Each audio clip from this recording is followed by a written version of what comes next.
Assalamualaikum warahmatullahi wabarakatuh. Selamat siang semuanya. Kami dari kelompok 5 akan mempresentasikan hasil dari bahasan kami yaitu tentang basic grammar, degree of comparison, dan passive voice. Sebelum itu izinkan saya memperkenalkan kelompok kami yang beranggotakan Linus Johannes Kedang, Rehan Eka Saputra, Khairul Komar, Rido Saputra, dan saya sendiri, Wahyu Nurstiawan. Baiklah, untuk materi pertama akan disampaikan oleh Pius Yohanes Kedang. Kepada Pius, dipersilakan. Simple present tense. Simple present tense adalah tenses yang digunakan ketika suatu kejadian sedang berlangsung saat ini atau kejadian yang berlangsung berulang kali. Tenses ini merupakan tenses yang paling sering digunakan dalam bahasa Inggris. Rumusnya adalah kata kerja pertama yang digunakan sebagai dasar, kecuali untuk kata ganti orang ketiga, menggunakan kata kerja pertama ditambah S atau ES. Seperti contoh di bawah ini.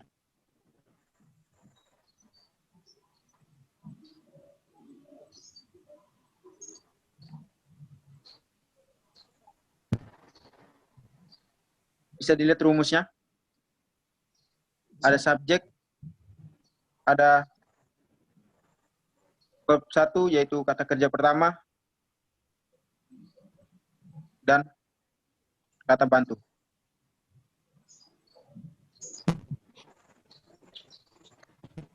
Bentuk spelling kata kerja pada orang ketiga, she, he, it.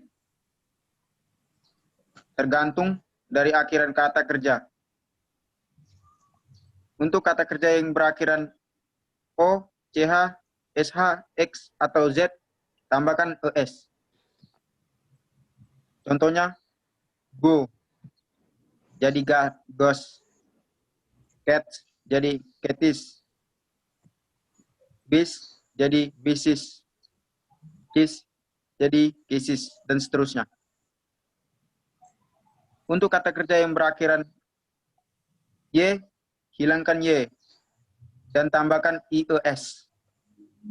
Contohnya, carry, jadinya carries. Study, jadinya studies. Dan seterusnya. Sedangkan untuk kata kerja yang berakhiran vokalnya Y, cukup tambahkan S. Contohnya, play, plays, say, says.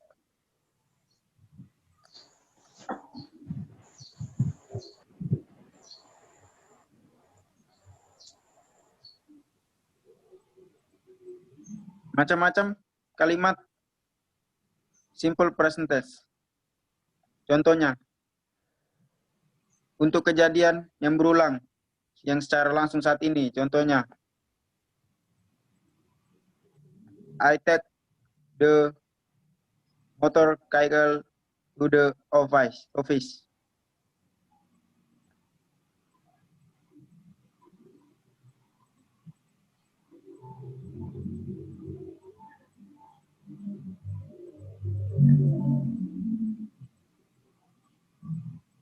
Untuk membentuk kalimat affirmative, rumusnya S ditambah kata kerja pertama, tambah kata kerja dasar, tambahkan to be, yaitu is, am, are. Contohnya, Susi substitute is the ministry of Maritime Affairs and Fisheries. Contoh kedua, she reads Harry Potter book every day.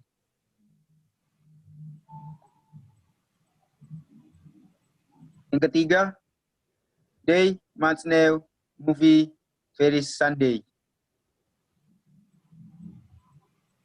Ada juga simple present tense negatif.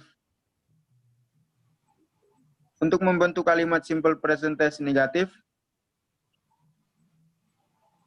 biasanya menggunakan tambahan don atau das dan sebelum kata kerja, kecuali to be dan modal. Rumusnya adalah S ditambah don atau das tambah kata kerja pertama. Jika kata kerja yang berupa to be, maka rumusnya menjadi S ditambah is am are atau not.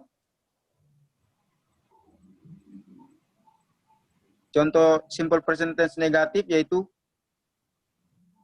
Susi, Pap just stood is not the meaning tree of maritime, average, and fieries. Contoh kedua, she doesn't read Harry Potter book every day.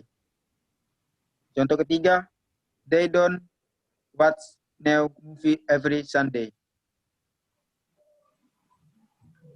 Ada juga simple present tense interrogatif. Untuk membentuk kalimat interrogatif, kalimat pertanyaannya biasanya menggunakan tambahan do atau das di depan kalimat. Rumusnya adalah do atau das ditambah s ditambah kata kerja pertama. Kata do digunakan jika subjeknya adalah I, you, they, atau we. Namun kata das digunakan jika subjeknya adalah bentuk orang ketiga, she, he, atau it. Contoh simple present tense interrogatif. Yang pertama, does she read Harry Potter book? Contoh kedua, they watch new movie every day. Contoh ketiga, do you play basket every morning? Apabila kata kerja pertama berupa to be atau modal, maka jangan menggunakan kata do atau das. Contohnya, are you new staff of Wall Street English? Ya, saya serahkan kepada moderator. Ya, baik. Untuk materi kedua akan disampaikan oleh Raihan. Kepada Raihan, dipersilakan.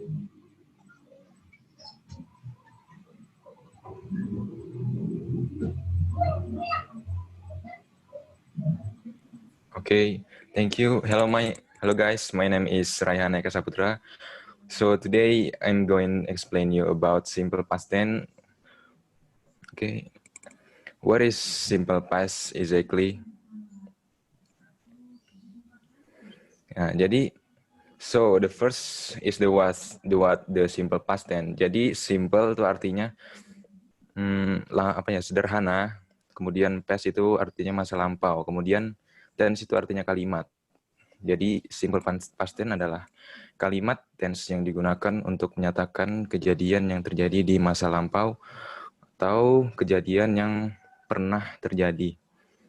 Oke, fungsi dari simple past tense.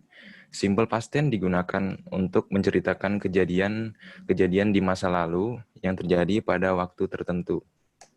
Ya, jadi time signal dari simple past tense ini ya. Yesterday, last night, this morning, yesterday bisa gunakan ago juga. Ago itu contohnya seperti 2 days ago, 5 minutes ago, atau 3 months ago. Intinya ya ago yang menceritakan masa lalu. Bisa juga menggunakan last. Last ini bisa kita gunakan misalnya seperti last week, minggu lalu, last morning, tadi pagi. Nah, bisa juga gitu ya, digunakan seperti itu. Nah, rumus simple past tense. Jika kalimatnya positif, rumusnya itu menggunakan verb 2. Jika kalimatnya negatif atau interrogatif pertanyaan, menggunakan verb 1. Nah, di sini ada contohnya kalimat simple past tense ya. Kalimat positif. Misalnya, saya makan bakso tadi malam. I ate meatball last night. Jadi menggunakan verb 2 ya, ate. Kemudian ada lagi contohnya, yesterday my mom cooked delicious food. Ada juga contohnya, she bought new car 2 years ago. Dia membeli mobil baru 2 tahun yang lalu. Nah, kemudian contoh kalimat negatif. Jadi kalau kalimat negatif ini rumusnya kita menggunakan didn't atau did not ditambahkan verb 1. Ya, contohnya I didn't buy new motorcycle yesterday. Kemudian contoh kalimat interrogatif atau kalimat tanya. Jadi kalau kalimat tanya ini rumusnya menggunakan did atau didn't. Subjek ditambah verb one. Ya, contohnya seperti did you call me last night? Yang kedua, did you swim in the river last afternoon?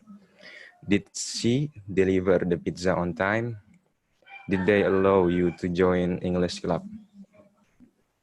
Ya, segitu saja presentasi dari saya. Until hear my explanation, thank you.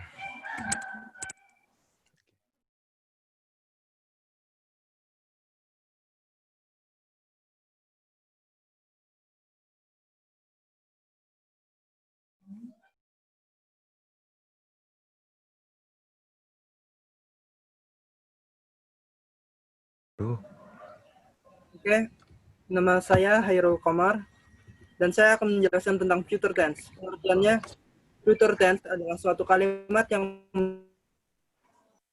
menyatakan suatu peristiwa yang akan terjadi di masa yang akan datang. Jadi future tense itu ada terbagi menjadi 4 macam, yaitu simple future tense, future perfect tense, dan continuous tense dan perfect continuous tense. Simple future tense. Simple future tense digunakan untuk menunjukkan kejadian di masa depan dan tidak dapat dipengaruhi. Indikator utama dari tenses ini adalah kata will atau be going to dan bentuknya yang sederhana. Jadi rumusnya adalah subject plus will atau be going to plus verb. Contohnya, he will go to the cinema tonight. They are going to be artists next year. Selanjutnya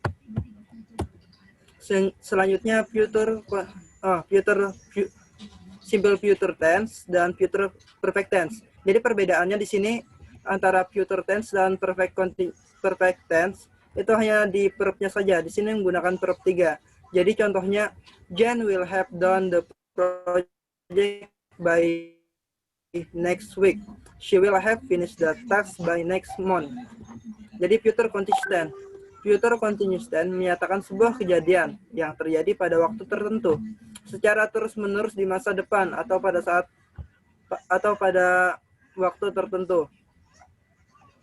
Jadi rumusnya subjek tambah will atau be going to tambah be tambah verb. Contohnya, the postman will be delivering the letter tomorrow morning. I will not be watching the movie because I have another agenda. Future perfect continuous tense. Jadi perbedaannya yang sebelumnya verb saja, yang ini tambah ing. Future continuous tense, future perfect continuous merupakan jenis tense yang dipakai untuk menyatakan serangkaian peristiwa yang terjadi pada waktu tertentu di masa mendatang secara berkelanjutan. Jadi rumusnya sama, hanya ditambah ing saja. Subjek tambah will have been tambah verb ing. Contoh, I will have been controlling the situation for the next hour. Mr. White will have been doing the job all day long. Jadi negative future tense adalah suatu kalimat yang menyatakan tidak melakukan suatu kegiatan di masa depan atau dalam waktu dekat. Rumusnya sangat sederhana, yaitu hanya menambahkan kata not sebelum kata will di semua rumus yang tadi, yaitu subjek plus not tambah will, begitu juga yang lainnya. Assalamualaikum warahmatullahi wabarakatuh.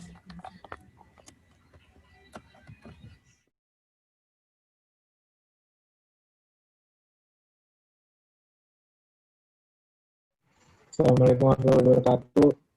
Nama saya Muhammad Mustafa Putra. Saya akan membacakan presentasi singkat aja sih untuk mengulang materi degree of comparison ini yang dulunya pernah dipelajari.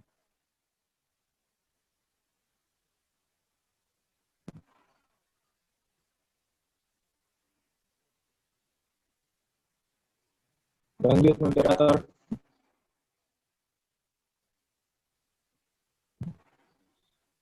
Ya, pengertian degree of comparison itu adalah kata sifat yang mengubah bentuk dan digunakan untuk membandingkan suatu hal atau beberapa orang dengan yang lain. Degree of comparison ini digunakan untuk menunjukkan tingkat perbandingan dengan kata sifat yang menyifati kata benda. Lanjut.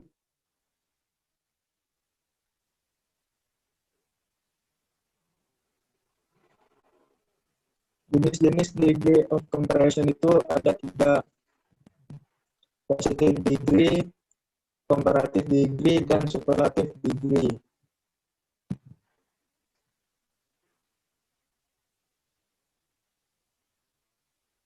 Yang pertama, positive degree itu digunakan untuk menyatakan suatu keadaan yang apa adanya.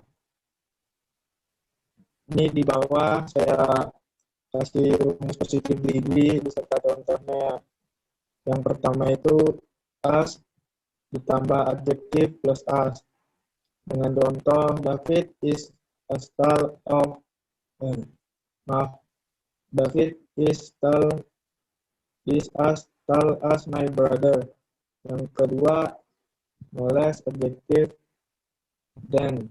Contohnya, this girl is no less clever than me. Yang ketiga, dengan rumusnya not as adjective plus as. Contohnya, this pen is not as black.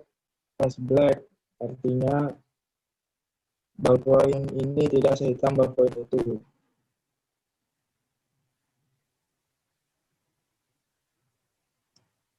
Lanjut. Yang kedua, comparative degree. Contohnya, comparative degree digunakan untuk menyatakan suatu benda atau orang memiliki tingkatan yang bersifat lebih dari pembandingnya. Jadi dia membandingkan lebih dari pembandingnya itu.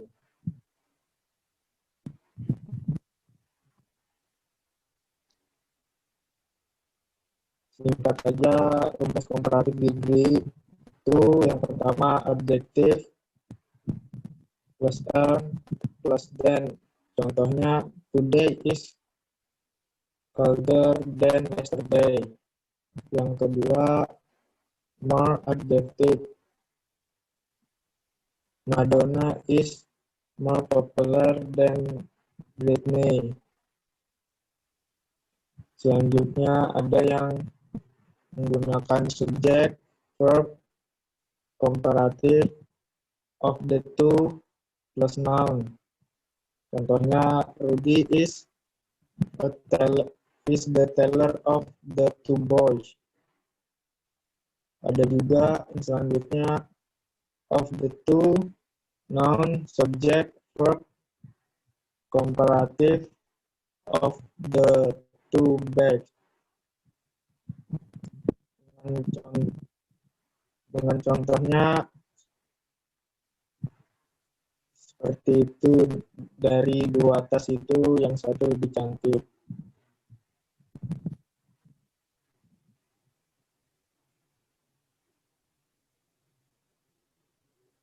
Selanjutnya ada superlative degree. Superlative degree ini adalah kata sifat yang digunakan untuk menyatakan tingkatan yang bersifat paling atau dari semua pembandingnya. Ini contoh-contoh comparative degree.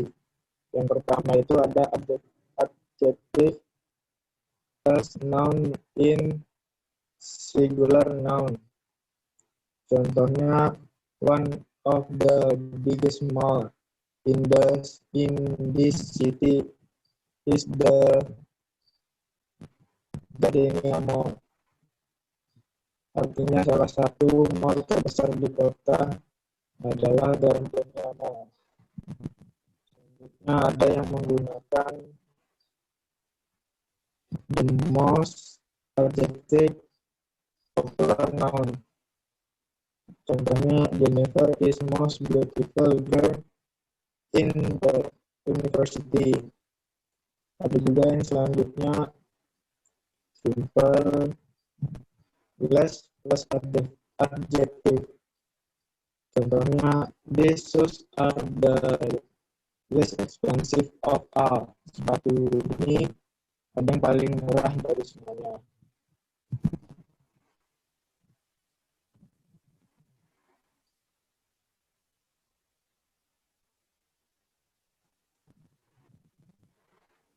Lanjut.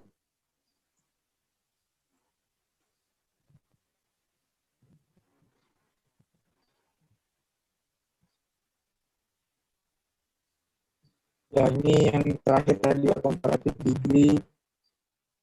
Sebenarnya saya hanya mengulang aja sih, karena sebelumnya kan pernah dipelajari. Ya, itu sekian presentasi dari saya. Semoga dapat diterima. Terima kasih.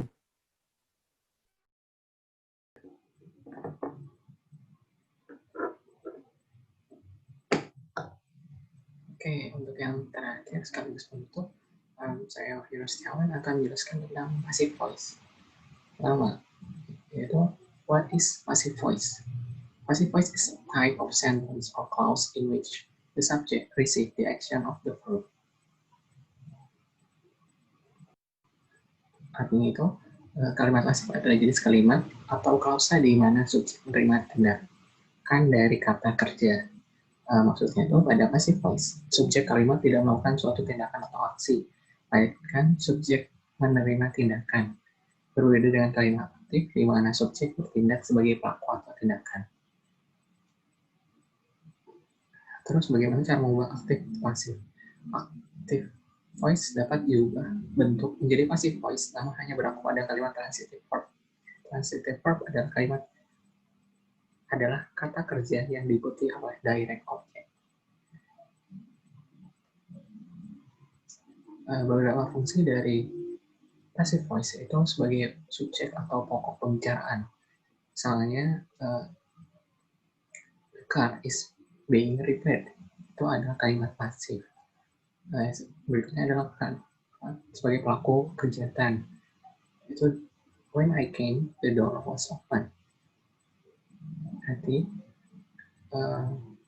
kalimat pasif itu sebagai pelaku kegiatan, misalnya kayak sebagai pintunya kayak melakukan suatu kegiatan, jadi pintunya terbuka. Terus yang ketiga adalah pelaku yang sudah dikenal. Nah, Indonesia diproklamasikan pada 17 Agustus 1945. Nah, di sini ada kayak diproklamasikan, was proclaimed. Kita semua kan tahu kan kalau misalnya yang proklamasikan Indonesia itu siapa.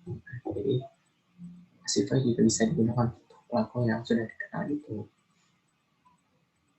Nah, kalau masih bingung, secara konsep tuh kalimat aktif dan pasif voice di bahasa Inggris itu sama kayak yang di bahasa Indonesia. Cuma bedanya pas bahasa Inggris aja. Contohnya ya, kayak misalnya gue makan nasi, I eat rice. Untuk kalimat pasifnya, kan dari gue makan nasi, jadi nasi dimakan oleh gue. Nah, kalimat pasifnya itu tinggal mengubah aja kalimat kata kerja yang tadi, maksudnya kata objek yang tadi jadi subjek.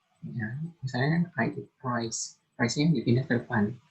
Jadi rice is eaten by me. Jadi untuk pasifnya.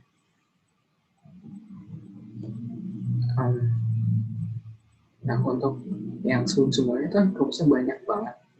Nah, sekarang tuh di passive voice itu sebenarnya juga hampir semua tense-nya itu punya rumus masing-masing. Bedanya di kata pasif itu rumusnya tuh gampang banget dihafalinnya. Aturannya sebenarnya tuh cuma kata kerjanya itu ditambah oleh di plus past participle atau verb 3. Nah, itu tergantung dari tense-nya. Misalnya kayak present continuous, present simple, present perfect, past simple, future, present. Nah, itu tuh cuma modifikasi dari kata kerja ditambah be ditambah verb 3 aja. Tuh. Jadi yang perlu diingat itu cuma di passive voice itu cuma kata kerja ditambah be ditambah verb 3. Nah, contoh aplikasinya itu di present simple, present continuous, dan present perfect. Nah, misal pertama ya di present simple, saya punya kalimat I text my friend every morning. Saya meng-SMS teman saya setiap pagi. Itu kalimat aktifnya. Kalau di kalimat pasifnya sama kayak tadi, objeknya my friend itu dipindah ke depan jadi my friend. Terus kan kata kerjaan jadi my friend kan.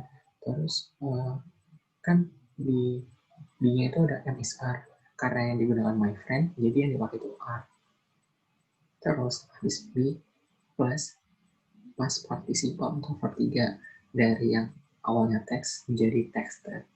Nah, terus I-nya ini dipindah jadi by me. Itu.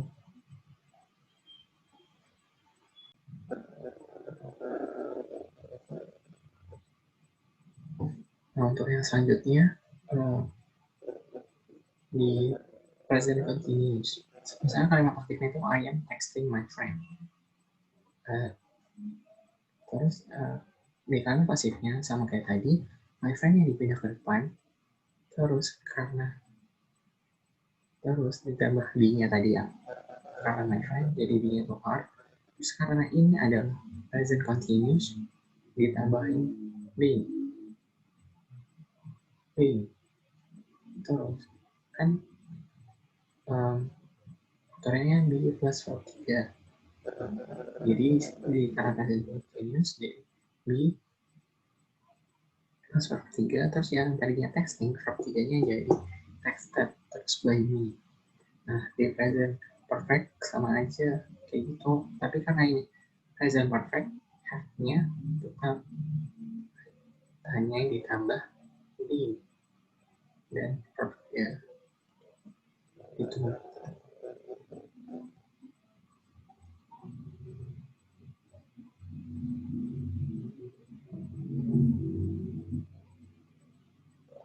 Lalu berikutnya ada, nah, terus kan tadi ada present past present. Kan sudah present, sekarang yang past. Yang past itu gampang aja kalau saya udah ngerti tentang present simple-nya, passive voice present simple. Misal kalimat aktif di present-nya itu I text my friend. Di kalimat pasifnya itu bakalan I text my friend. Dan kalau di pasif di kalimat lampaunya, nah, kalau misalnya kalimat pasif di present-nya itu my friend are texted by me, yang berbeda dari kalimat pasif di past simple-nya itu hanya R-nya itu berubah jadi were.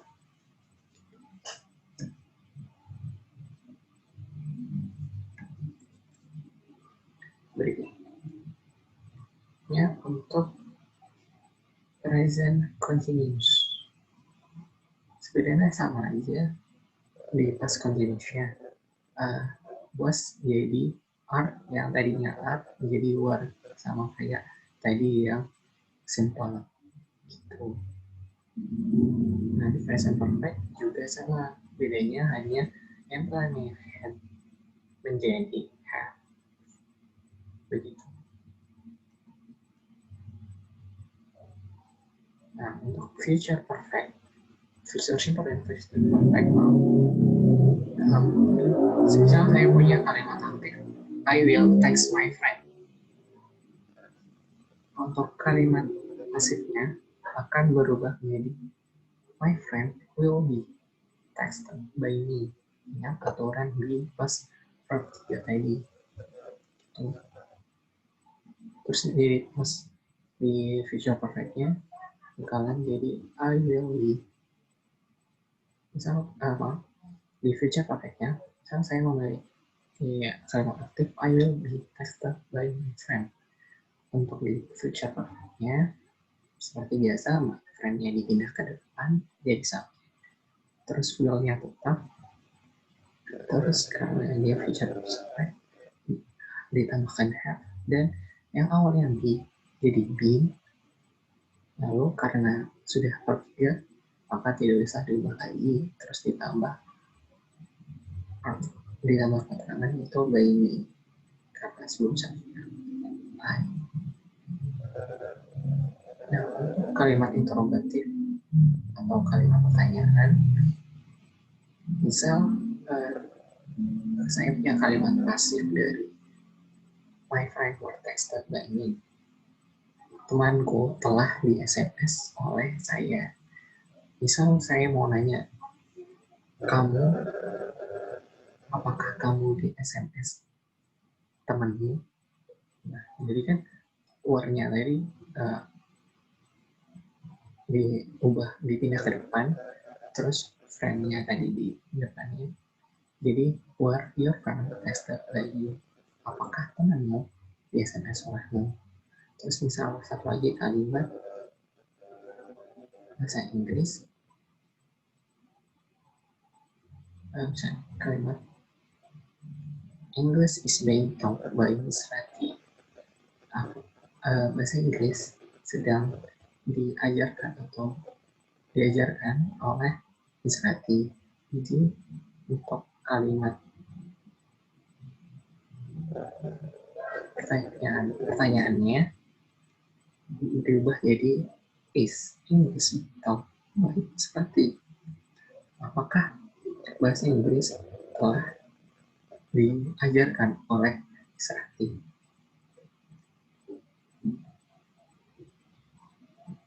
Begitu, mungkin begitu saja penjelasan singkat dari saya. Kurang lebihnya mohon maaf. Sekian dan terima kasih. Baiklah, segitu saja presentasi dari kelompok kami yang beranggotakan Raihan, Muhammad Ridho, Pius Yohanes, dan Khairul Format, dan saya sendiri, Boy Nustiawan. Sekian presentasi dari kelompok 5. Terima kasih. Assalamualaikum warahmatullahi wabarakatuh. Selamat siang.